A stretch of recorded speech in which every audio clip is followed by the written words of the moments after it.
Bienvenue dans Libération intérieure. Ici, on parle de transformation, de résilience et de guérison émotionnelle. Que vous soyez en quête de sens, de sérénité ou simplement curieux de découvrir des récits inspirants et des outils puissants, vous êtes au bon endroit. Je suis Sandra Mention, hypnothérapeute passionnée dans l'accompagnement des transformations profondes. À travers chaque épisode, je vous invite à explorer les chemins de libération intérieure. Qu'il s'agisse d'histoires de vie touchantes ou de capsules d'expertise, ensemble, nous plongeons au cœur de nos émotions pour éclairer le passé et ouvrir la voie à un futur plus aligné et apaisé. Prenez une grande inspiration, installez-vous confortablement et laissez-vous guider. C'est parti pour ce voyage au cœur de vous-même. J'aimerais te remercier pour accepter d'être ma première invitée sur cette chaîne. Et écoute, je nous souhaite de passer un bon moment ensemble. Et oui, si tu as envie de rigoler, je pense que de toute façon, ça va le faire dans tous les cas. Du coup, avant qu'on puisse commencer, j'aimerais que tu partages avec nous un trait de caractère euh, qu'habituellement tu aurais plutôt tendance à cacher lors de tes premières rencontres. Alors, question difficile puisque j'aurais envie de t'en donner plusieurs. Mais ma grande particularité, c'est, je pense, d'être la personne la plus stressée du monde. Souvent, les gens me perçoivent comme quelqu'un de très calme qui gère toutes les situations dans un calme olympien, alors qu'à l'intérieur de moi, c'est un volcan en éruption et ça, je pense que c'est vraiment quelque chose que je ne montre pas. Donc, Pour moi, pour te connaître sur une sphère personnelle aussi, je dois te dire qu'effectivement, ça ne se voit pas du tout. Et que si j'avais pas appris à te connaître par la suite, je n'aurais jamais vu cette partie de toi parce qu'effectivement, est quelqu'un de solaire qui donne cette impression où effectivement ça glisse, quoi. ouais, bah, y a pas du tout, mais bon, voilà, on est toujours très bon pour les autres et souvent un peu moins pour soi. Et moi, c'est ouais, mon petit trait de caractère caché. J'ai pas envie de montrer aux gens que parfois j'arrive pas à tout gérer, même si c'est humain en fait, hein.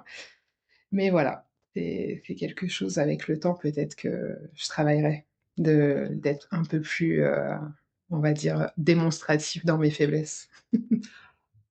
Bah, écoute, moi, c'est aussi pour ça que t'ai proposé de faire ce podcast avec moi. J'ai appris à te découvrir au fur et à mesure du temps. Et j'ai découvert une belle personne. Donc, du coup, je trouve que ça pouvait être intéressant que je ne sois pas la seule à te découvrir et à te donner aussi la possibilité de partager ce moment-là avec moi. Bah, je te remercie. Ça me fait très plaisir que tu m'invites sur ce podcast, et si ça permet à éveiller, ou à libérer, d'autres personnes sur leur chemin, je serais très contente, de participer à ça. Super. On va continuer un petit peu dans les présentations, puisque moi, je te connais, mais ce n'est pas le cas des auditeurs. Mmh. Donc, pour ceux qui ne te connaissent pas encore, qu'est-ce que tu fais de tes journées, Dorothée? Alors moi, je fais plein de choses, donc mon métier de base, je suis coiffeuse.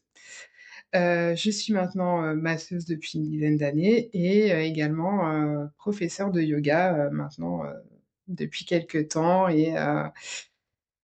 je fais un savant mélange, de toutes, ces pratiques, qui me tiennent à cœur et qui me plaisent et sous forme d'ateliers ou de pratiques individuelles. J'essaye aussi d'être un peu plus, on va dire dans l'ouverture d'esprit, que le cheveu, c'est une matière, beaucoup plus spirituelle qu'esthétique. Donc ce petit cheminement se fait petit à petit et j'espère que ça va continuer encore longtemps. Et du coup, c'est comme ça qu'on s'est rencontrés Oui. et c'est aussi pour ça, bah, que j'ai appris à te connaître parce que tu as passé de longues heures à à me rendre plus jolie et au fur et à mesure de nos échanges, bah, j'ai pu te découvrir davantage, heu et j'ai toujours apprécié les moments qu'on partage, parce qu'on partage encore ces moments-là, où on a pu, bah, s'apercevoir au fur et à mesure, bah, des points communs qu'on pouvait avoir. C'est venu éveiller ma curiosité sur certains de tes domaines. Mmh. J'ai trouvé toujours ça très enrichissant, nos moments partagés. Donc, je trouve que c'est, une belle opportunité aujourd'hui qui s'offre à nous et donc voilà, je suis très heureuse de te recevoir. Merci. Hem, Qu'est-ce qui t'a, donné envie de te poser, un peu plus à l'intérieur de toi? Heu, OK, tu travailles sur le cheveu, mais le cheveu, du coup, a un bulbe, Oui, exactement. donc il a une racine Mmh mh. et donc bah, du coup, qu'est-ce qui t'a donné, toi, envie, d'aller rechercher un peu plus à l'intérieur de toi? Moi, c'est, paradoxalement, c'est mes relations, amoureuses ou même amicales, dans ma sphère privée. Pourtant j'ai un métier très relationnel et ça se passe hyper bien avec ma clientèle. Mais moi, j'ai beaucoup de mal à gérer, mes relations, dans ma vie de tous les jours. Je suis extrêmement, dans le contrôle et je suis extrêmement exigeante dans la qualité de mes relations et du coup, ça m'empoisonnait un peu l'existence. J'étais souvent en attente de beaucoup de choses, en quête, de justice, d'équité, et du coup, ça a généré beaucoup de frustration et de colère quand j'arrivais pas à être dans des relations où je trouvais que les choses étaient équitables et justes. À un moment, tu t'es dit que Qu'il fallait que ça change. fallait que ça change?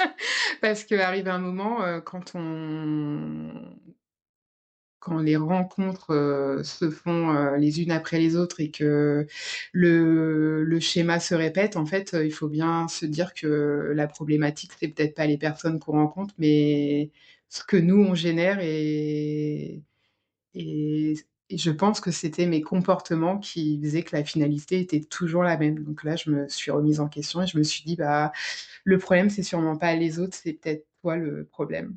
C'est moi le dénominateur commun de toutes ces problématiques et de tous ces échecs, relationnels, en fait». C'est pas évident quand on commence à prendre conscience, des schémas déjà qui se répètent et souvent entre le moment où on commence à prendre conscience et où on va pouvoir être prêt, à se mettre en action pour aller regarder un peu plus précisément à l'intérieur de soi, des fois ça peut prendre, pour certains quelques semaines, quelques mois, des fois c'est quelques années, puis des fois on n'arrive pas à passer à cette étape d'après.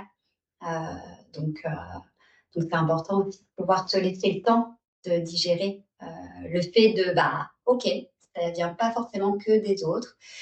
Peut-être qu'il y a quelque chose qui se joue en moi et des fois on a peu d'informations, on ne sait pas trop par quel bout commencer, mais déjà cette première prise de conscience, elle est importante. Oui, oui, elle est hyper importante et après, je pense que le plus difficile, c'est de commencer. Mmh. C'est juste de se dire, «OK, là, on y va» et c'est pas évident, c'est le premier pas, c'est le plus difficile, et puis c'est toujours difficile, de se dire: «Bah, OK, j'ai toujours vécu comme ça, est-ce que je vais être capable, d'affronter, le changement, de mettre fin à des schémas?» Est-ce que je vais c'est peut-être aussi, perdre des gens dans sa vie parce qu'on n'est plus aligné ou parce qu'on n'est pas capable de gérer telle ou telle relation. Mmh. Mais ouais, c'est un travail qu'il faut commencer. Je dirais ça, c'est le plus dur, c'est de le commencer. Mmh. OK, merci. Hem, Justement, si tu devais décrire ton ancienne vie, avec, le titre d'un film, d'une série, peut-être, d'un livre, je sais pas, ça pourrait être quoi? Ah! Là, comme ça, ce qui me vient, dans mes relations amoureuses, je dirais, le journal de Bridget Jones et dans mes relations, amicales ou autres, le Grinch. OK. OK. Effectivement, c'est une autre facette de toi que je ne connais pas. Voilà, non mais je j'ai pas du tout envie de te la faire connaître. Puis normalement, tu l'as travaillé. Non, exactement, tout à fait. C'est ça y est, c'est derrière. Qu'est-ce qui pesait le plus, à cette époque-là justement, dans ta vie? Comment ça se manifestait? Bah, là, je suis quelqu'un qui a beaucoup de colère en moi. Alors, je vais pas dire que j'en ai plus, ce serait faux parce que même si, je fais mon cheminement depuis, un petit moment maintenant, j'ai encore des choses, à régler. Mais, ouais, je dirais la colère et mes gestions relationnelles, c'était très compliqué, j'étais pas du tout dans l'écoute, j'étais pas du tout dans le partage, «J'ai raison, tu as tort». Moi, je suis blessée, donc toi, tu es coupable d'avoir dit ça, d'avoir fait ça, de je pense que j'avais aucune remise en question et j'étais, je pense, très égoïste sur mon ressenti, sans m'inquiéter de ce que moi je pouvais Générer pour ouais, d'autres. voilà, ou et l'impacter en fait. J'étais très focalisée sur ma sphère émotionnelle et on va dire que les autres, c'était secondaire. OK. Il y a eu un élément déclencheur. Ouais. On va dire que j'avais pris conscience de ça déjà il y a quand même plusieurs années. J'avais commencé à travailler sur ça, pas avec une très grande conviction. C'est-à-dire que c'était facile de se dire: «Oui, je sais que ça va pas, mais c'est pas grave, je fais la politique de l'autruche, j'ai mal sur le coup, ça passera». Et il y a 2 ans, je dirais, j'ai eu une relation avec quelqu'un, avec qui je me suis projetée, de faire ma vie, tout ça, qui a capoté, au moment où on devait emménager ensemble et d'ailleurs, c'est très drôle parce que cette personne n'est pas du tout dans un cheminement de développement personnel ou autre et c'est cette personne qui m'a complètement, on va dire, ouvert les chakras et et tout ce qui va avec pour que justement, en fait, j'entame réellement, ce chemin, on va dire de guérison et d'ouverture à l'autre et surtout d'ouverture à moi-même, pour me libérer de plein de choses dont je voulais plus et surtout pour avancer, dans des relations, saines. Enfin, pour moi qui oui, saines, on va dire, c'est vraiment ça. Où, ouais, où il y aura du partage, de l'écoute, ne pas être, non plus, trop centré, sur mon émotionnel à moi, comprendre aussi, l'impact, négatif que je peux avoir sur, certaines relations ou certaines personnes, certaines situations et heu et ça fait du bien de se dire que ça porte ses fruits. Mmh, c'est comme ça. Comme quoi, hein, il y a du bon, même dans des situations, difficiles, hein, et Ah oui, donc oui, non, mais c'est travailler c'est ça sur la soi, c'est résilience, hein. exactement. Non, mais puis travailler sur soi, c'est pas, un long fleuve tranquille, Non. c'est difficile. Enfin, il y a des hauts, il y a des bas, il y a des moments où on y arrive mieux, il y a d'autres moments où c'est chaotique, on se dit: «J'y arriverai jamais» et je pense que ça fait partie du processus. Faut pas Bien sûr. vouloir aller en ligne droite et se dire, «OK, j'y vais et ça va réussir tout de suite». Non. C'est pour ça que souvent, passage à l'action de commencer vraiment, ce travail, personnel peut prendre du temps parce que des fois, on peut avoir conscience, mais on peut avoir peur, effectivement de se lancer, d'aller regarder, en fait, dans nos failles, et des fois, ça peut prendre du temps, de trouver aussi les bonnes personnes pour, Mmh. faire ce cheminement. Donc, Exactement. mais justement, ça a été quoi, toi, je sais pas, le premier outil, qu'est-ce qui t'a Le tout premier outil ouais, qui m'a un peu mis sur le cheminement de tout ce travail, ça va être, bah, la lecture. J'ai toujours beaucoup lu, donc ça m'a beaucoup aidée parce que dans un premier temps, aller voir quelqu'un, je mets, des guillemets à quelqu'un ouais. puisqu'on dit toujours quelqu'un, mais d'aller, se confier et à raconter sa vie, à quelqu'un, c'est toujours compliqué, donc les livres dans un premier temps, c'était bien Il y a un livre en et particulier qui t'a marqué? ouais, c'est pas vraiment un livre, je pourrais pas le qualifier de développement personnel, mais j'ai une cliente à moi que j'affectionne beaucoup qui un jour m'a prêté, le Miracle Morning Ouais. et j'ai pris conscience que prendre du temps pour soi, puisque moi je donne beaucoup de temps pour les autres, mais j'en prenais peu pour moi, ça m'a ouvert plein de champs des possibles et ce livre-là m'a quand même bien chamboulée. Pourtant, il y a pas d'outils thérapeutiques, vraiment, je trouve, mais le fait de se lever le matin tôt et de commencer sa journée en prenant un temps pour soi, j'ai trouvé ça hyper fort. Enfin, j'ai adoré. Après, il y a beaucoup d'autres livres, comme, Les langages de l'amour, par exemple, que j'ai beaucoup aimé, il y en a beaucoup, je vais pas lister tout, mais déjà ceux-là et après, au fur et à mesure du temps, j'ai voulu tester plein de choses. Parce qu'en fait, je pense que pour changer, il faut changer de sa zone de confort. En fait, il faut aller vers des choses, vers laquelle on serait jamais allé.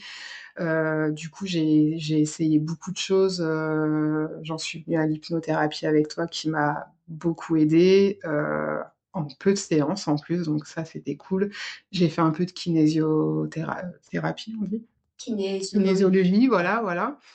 Ça, j'ai vu un acupuncteur aussi OK. qui m'a dit: fais du yin yoga, t'es beaucoup trop yang». Ça m'a aidée.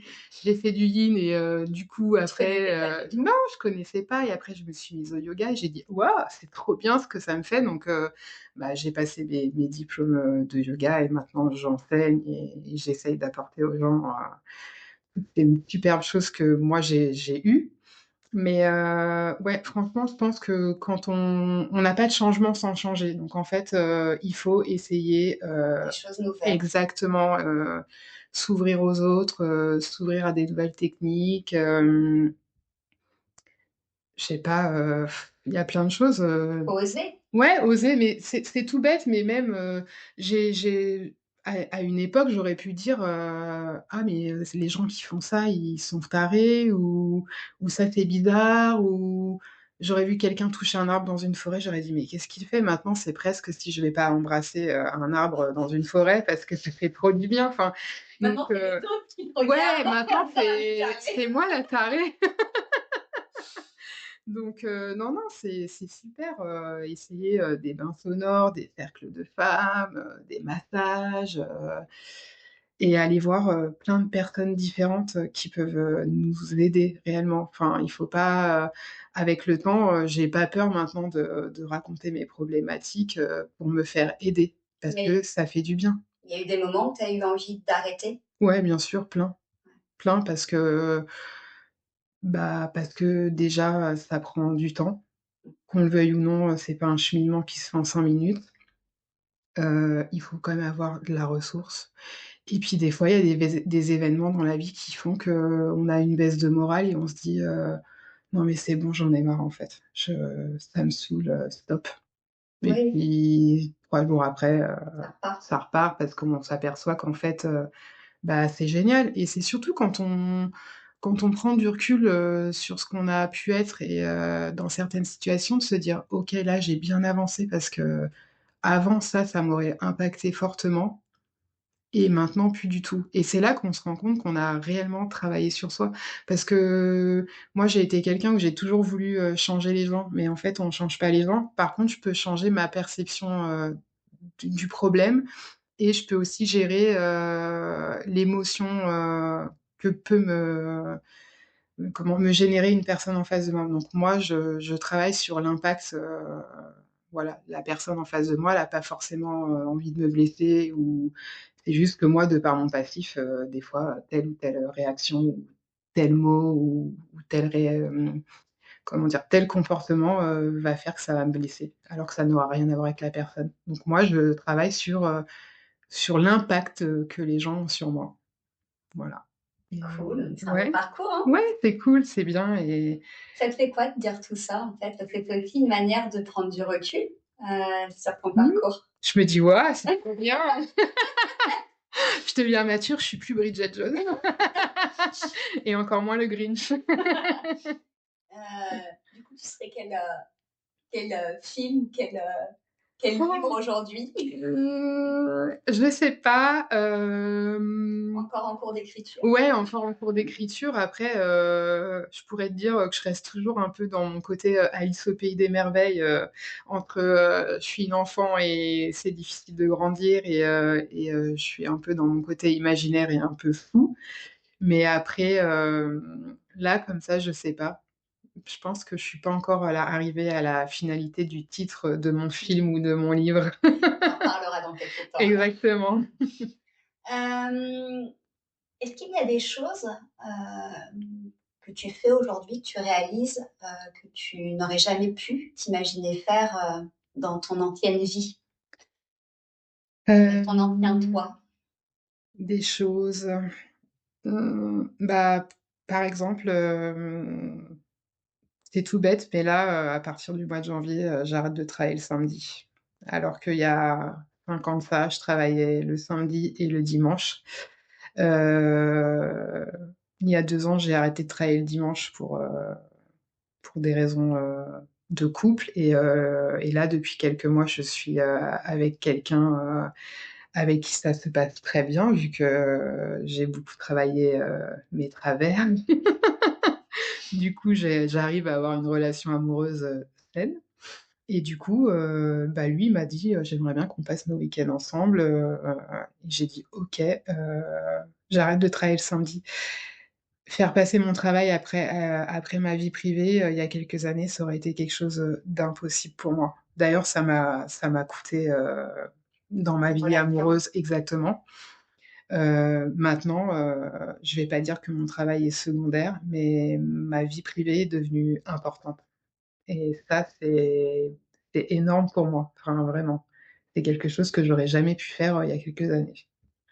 Quand tu as pris la décision il y a 2 ans de plus travailler le dimanche et là aujourd'hui tu prends la décision de plus de plus travailler le samedi, est-ce que tu le gères de la même manière émotionnellement? Mmh, il y a 2 ans, quand j'ai arrêté de travailler le dimanche, je l'avais fait.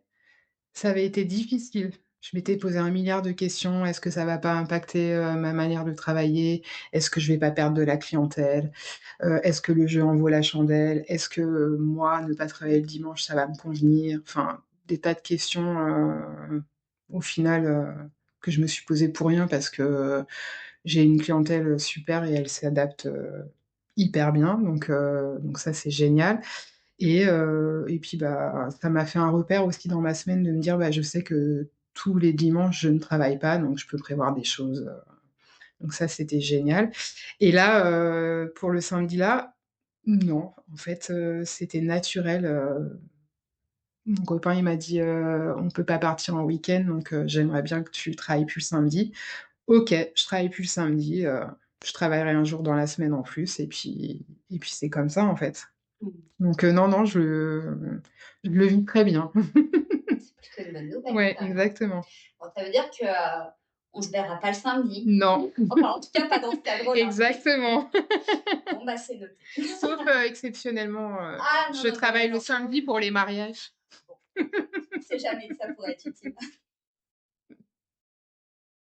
Si ton toi d'avant te voyait aujourd'hui, qu'est-ce qu'il dirait?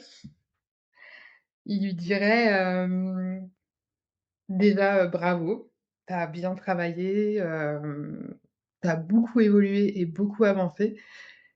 J'ai eu du mal à me le dire au début et c'est plus quand mon entourage très proche m'a dit, «Tu es beaucoup plus calme, tu prends moins les choses à cœur, tu te sens moins visé, tu es beaucoup plus, détendu dans tes propos», et je suis être moins dans le contrôle aussi parce que ça fait un de mes traits de caractère, d'avant, être très dans le contrôle, même si je le suis encore, dans certaines, situations, on va pas se mentir. Mais ouais, je l'ai surtout vu dans les yeux et dans les paroles des autres, en fait et moi, maintenant, avec du recul, je vois très bien que dans certaines situations, je reste, en fait, plus spectatrice que de me sentir visée, en fait. J'arrive à j'arrive à beaucoup mieux me dire: «OK, cette personne, elle a cette réaction-là parce que, elle, ça va l'impacter de telle façon, mais ça n'a rien à voir avec moi». Enfin, j'arrive à faire, la part des choses, en fait, étant donné que j'ai fait un travail sur moi et que j'ai pu avoir ce genre de réaction, je suis beaucoup plus tolérante et beaucoup plus compréhensive, et beaucoup moins intransigeante avec les gens, qu'avant. OK. C'est quelque chose maintenant que, tu mets en place automatiquement? Ça te demande un effort de lecture des Mmh, situations? non, ça me demande pas, un grand effort. Alors oui, selon plus j'aime les personnes et Bien plus sûr, ça me tient à cœur, mais ça, je pense que c'est un peu, tout le monde. bien sûr. Après, on fait aussi avec les caractères de chacun, hein. On peut pas, encore une fois, comme on disait, on change pas les gens, on les aime comme ils sont. Mais Ou on les aime plus. ouais, où on les ouais, ouais, voilà, où on les aime plus, où on n'est plus raccord, où en fait, on peut aimer fortement, des gens, sur une période donnée et après, bah, c'est comme, en amour, on se sépare parce que, bah, nos chemins de vie, n'ont plus rien en commun et c'est OK, en fait, moi, j'ai aussi appris à laisser partir, les choses et les gens. C'est-à-dire que, ouais, c'était bien un moment, donné de ma vie et là, en fait, bah, c'est plus en adéquation, on n'est plus alignés donc bah, vaut mieux laisser partir les gens, dans un moment, plus calme que de se déchirer ou de se prendre la tête et de terminer une relation quelle qu'elle soit, dans le chaos, en fait. Enfin, ça ne sert à rien, ça laisse de la colère, ça laisse de la rancœur, non, ça sert à rien. J'arrive à laisser, partir.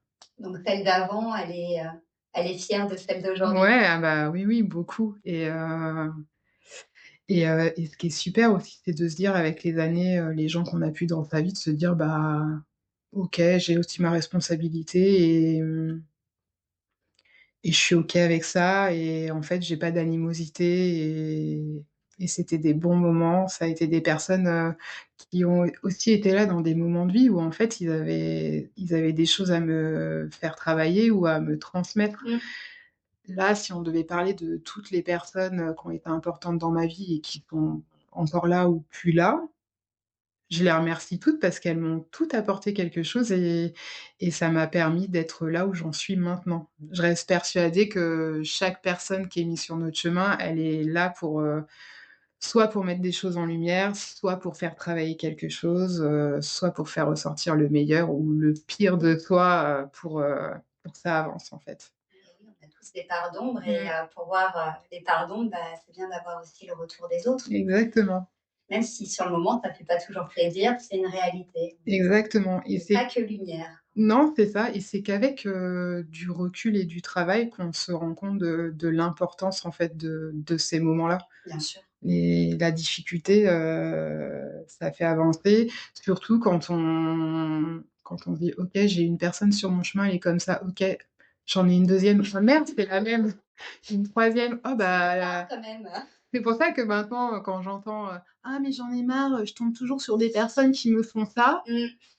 Non, en fait, c'est Là, ça peut créer pas ouais, c'est un ça. petit voyant, Exactement. avec cocotte, là, tu as un truc à travailler. C'est exactement ça. Donc en fait, il faut vraiment, vraiment bien faire attention, à ces choses-là, de se dire: «OK, si l'univers, met ça sur mon chemin, à plusieurs reprises, c'est que je dois vraiment travailler ça, quoi». Bah, ça vient nous renseigner Mmh. effectivement sur nos blessures, sur des choses qui sont profondes en nous, Mmh. en fait. Des fois, c'est même sur du transgénérationnel, des fois Mmh. ça interagit, heu, au-delà de notre vie d'aujourd'hui. Donc, c'est important, mais c'est un vrai cheminement de s'en enfin, d'être OK, d'a d'accepter en fait, qu'on a aussi une part de responsabilité et d'aller vraiment rechercher, bah, ce qui se passe en nous, Mmh. comment ça vient, nous mettre au défi quelque part de pouvoir, bah, venir comprendre et puis une fois qu'on a compris ou qu'on commence à comprendre, c'est qu'est-ce qu'on en fait de ça? C'est ça. Et ça peut prendre du temps, mais c'est effectivement la possibilité, de pouvoir vivre les choses différemment. Parce que si on fait tout le temps la même chose, ça revient à ce que tu disais tout à l'heure sur ta curiosité, d'aller tester des nouvelles pratiques. Mais oui, si tu fais tout le temps la même chose, tu peux pas espérer un fonctionnement différent. Donc, Ouais et puis c'est surtout qu'il faut bien, assimiler que malheureusement le changement, il se fait très souvent, enfin du moins pour ma part, dans la difficulté. tu as toujours une phase de remise en question, heu, d'oser faire, dire, ressentir les choses Mmh. différemment. L'inconnu, ça fait Peur. peur. C'est souvent ce qui nous freine, hein, dans nos changements. Donc oui, dans tous les cas, tu passes par une phase de déstabilisation et Exact. après on n'est pas tous égaux sur comment on gère Mmh. ça. Il y en a qui le gèrent plutôt bien, et puis pour d'autres personnes, c'est plus difficile et ça va vraiment impacter ta capacité à pouvoir vivre aussi le changement et Bien sûr. l'intégrer. C'est pour ça que pour des personnes, le changement peut être rapide parce que c'est OK pour eux d'être dans la difficulté, l'instabilité. Et pour d'autres, c'est un manque de repères qui est trop douloureux. Ouais, bien sûr. Et donc là, bah, ça peut demander plus de temps ou de l'accompagnement euh, pour faire en sorte que cette douleur, elle puisse être accompagnée avec une projection d'aller mieux derrière. Mmh. Ok. En trois mots, comment tu décrirais ton état d'esprit d'aujourd'hui? Mon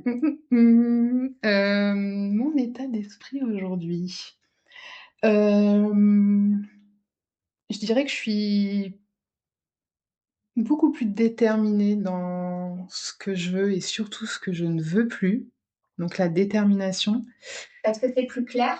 Ouais, bien sûr, c'est beaucoup plus clair, c'est et parce que j'ai aussi beaucoup plus de confiance en moi et je pense aussi, beaucoup plus de respect pour moi-même aussi. De me dire, à l'heure d'aujourd'hui, j'accepte plus certains comportements, de personnes vis-à-vis de moi. Des fois, on j'ai eu des relations où quand on n'a pas confiance, on va accepter, des paroles ou même des comportements, qui sont pas acceptables. Ça, je c'est fini.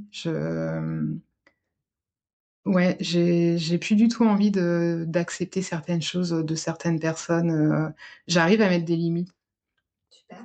parce que je trouve que c'est hyper important et il y a aussi, me dire oui à moi-même en disant non aux autres et Sans être le Grinch. exactement, exactement. Non, mais c'est toujours difficile, des fois de dire non à des personnes. Heu, mais dire oui à l'autre quand on n'a pas envie, c'est se dire non à soi et ça, j'ai plus envie. C'est-à-dire que maintenant, je vais être totalement alignée avec, ce que je veux et ce que je suis capable de donner et ce que j'ai envie de recevoir.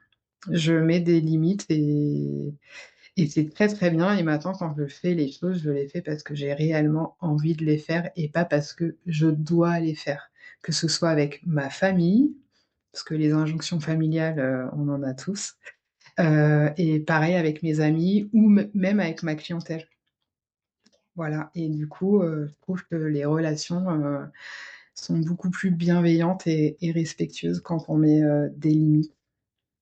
Voilà. Et tout ça, ça t'a laissé de la place à des rêves pour toi? Des rêves? Ouais, Beaux, alors, des projets? bah, alors des projets, moi j'en ai toujours 40 000 à la minute, tous les ans j'ai une nouvelle lubie donc voilà, je fais toujours 40 000 formations tous les ans, j'ai envie de faire 1000 projets à la minute donc ça c'est encore, bah, je dirais un point à travailler, c'est que j'arrive à me canaliser un peu plus et d'arrêter d'être, dispersée. Des rêves, j'essaye toujours de les vivre en fait, je fais pas partie des gens qui rêvent, leur vie, moi je vis mes rêves donc là, je viens de rentrer d'Antarctique, c'était un de mes rêves donc je l'ai fait et non, J'ai plein d'envies, j'ai plein de rêves, mais je fais en sorte que mes rêves, ils deviennent réalité, donc je pense que j'ai des rêves qui sont réalisables. C'est aussi pour ça, j'ai pas C'est plutôt une belle phrase, ça. ouais. J'ai des rêves qui sont réalisables. Ça, c'est Voilà, chouette, ça. j'ai pas J'adore cette la phrase. folie des grandeurs, de choses, non atteignables. En J'ai tout pas cas, tu te en donnes les moyens Ouais, je me donne les moyens, exactement. Je de réaliser ce qui est important pour toi, ce qui a du sens. Exactement. Il y a une phrase que j'aime pas trop, c'est souvent quand on dit aux gens: «Ah, tu as trop de la chance». Non, la chance, elle peut être là à des moments sur certaines choses, mais dans la vie, je pense qu'il faut se donner les moyens, d'aller, là où on veut aller et de faire les choses et des fois, c'est comme le cheminement personnel, c'est difficile, mais quand on est déterminé, et qu'on se laisse pas influencer, par, certaines personnes qui, eux, n'arrivent pas à rêver aussi grand, il faut foncer, y aller et je me rappelle il y a quelque temps, quand, j'ai fait avec une copine un atelier de yoga du cheveu, on m'avait dit, «Ah, le yoga du cheveu, ça ne marchera jamais». On n'a pas écouté les gens et l'atelier était rempli. Donc faut aller, faut expérimenter, faut aller et je pense que quand on croit réellement à quelque chose, ça fonctionne. C'est toujours une question, d'intention, en fait. Justement, quel conseil tu pourrais donner à quelqu'un qui voudrait peut-être travailler sur soi, Mmh mh. mais qui serait encore dans une hésitation, une peur? Est-ce que tu aurais un conseil à lui donner ou Ouais, de y aller, de foncer, en fait, de pas réfléchir, en fait, il y a tellement de bénéfices à long terme, après avoir passé une période des fois, de difficulté, que le jeu, il en vaut la chandelle et de toujours se dire que tout travail fait sera bénéfique, quoi qu'il arrive.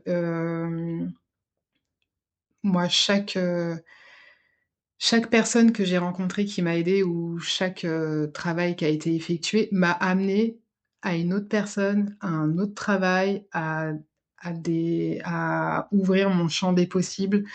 Des fois, je suis allée, dans des pratiques totalement à l'opposé de ce que je suis et ça a été pour moi de l'inconfort total. Mais ça m'a aidée à passer à d'autres choses, à d'autres étapes, donc en fait, sortir de ta zone de confort et expérimenter un maximum de choses et aller surtout vers des gens, vers qui on serait peut-être jamais allé, en fait. Enfin et je pense que c'est ça, c'est ouvrir son champ des possibles et surtout sortir de sa zone de confort et foncer, ne pas se poser de questions. Quand on Il y a pas de changement sans changer sa manière de procéder, donc si on veut changer des choses dans sa vie, bah, il faut changer sa manière de faire, son approche et les choses qu'on fait au quotidien, quoi. Donc si toute la journée on reste devant Netflix, il va rien changer. Par contre, prendre ses baskets, aller courir, aller marcher en forêt, aller boire un verre, toute seule ou un café, aller au cinéma, enfin, en fait, faire des choses qu'on n'aurait pas pu faire, se mettre en action? ouais, se mettre en action, exactement. Partir de ta tête. Exactement et aussi je pense, un truc que j'ai trouvé extrêmement bénéfique, pour ma part, ça a été de voyager toute seule. Partir en voyage seul, c'est se retrouver qu'avec soi-même Mmh. et ça, c'est vraiment un truc extraordinaire. Vous allez à l'autre bout du monde, vous connaissez personne, on est face à soi. C'est un outil, extraordinaire. Et en plus, je pense que les gens nous perçoivent différemment. Toutes les fois où je suis partie toute seule en voyage, je n'ai jamais autant rencontré de gens de ma vie. C'est-à-dire que je pense que Mmh. on doit développer, une énergie, attractive.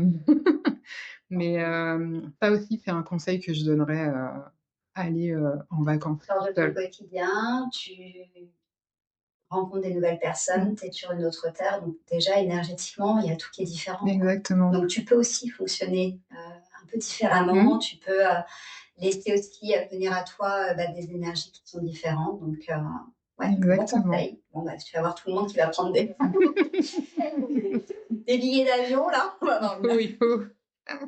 Pour terminer, cette interview, est-ce que tu aurais, une petite phrase ou un mantra qui t'aide, toi, quand tu peux en avoir besoin? Il y en a plein, mais à l'heure actuelle, ça va être plus, comment je pourrais le formuler? Être moins dans le faire et être plus dans l'être. Être, moins dans la performance et être plus dans le ressenti. Un vrai sujet. Exactement, exactement. Donc, ouais, plus être que faire.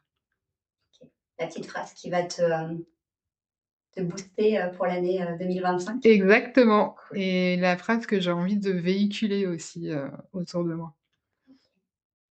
Bon, bah, on a fini cette interview. J'étais vraiment ravie, de pouvoir, lancer, ce podcast avec toi Bah, moi aussi. et Merci beaucoup. bah, écoute, peut-être qu'on en aura d'autres. Avec grand plaisir. Je te souhaite, une super année 2025 et puis que tes rêves se concrétisent comme toujours Merci. et que surtout tu me les fasses partager Avec parce qu'à plaisir. chaque fois pour moi c'est aussi des bulles d'évasion.